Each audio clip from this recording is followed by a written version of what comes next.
Hacı, o Rambo değiller ha. O sensin ha. Uşaqlar, ihtiyatlarımız kurtarır ha. Ha, narahat olma ha. Demir kimi oğlanlar lazım olsa gelip tezesini götürelim. Snegaslav, sen az danış. Götür bunları. Git öyle. Oldu. Malda sen örgüttün de moda ha. Dile de. Ha, hatırıma değilsin ha hacı. Ayıp. Hacı soğuk olmazsan ha. Yok hala ne soğuk. Balta kimi oğlan. Hacı. Abi İslam tezile de ölür akı bu. Gelirim. Hacı. Narahat olma. Her şey yakıcı olursun. Akşı göreme. Oh.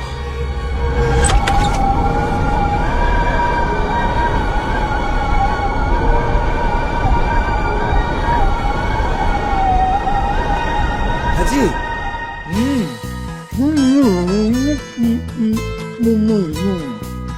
100% təbii Slavyanskaya süd məhsulları. Anam Stanislav dur kapını aç. Öldü üstüden. Aa.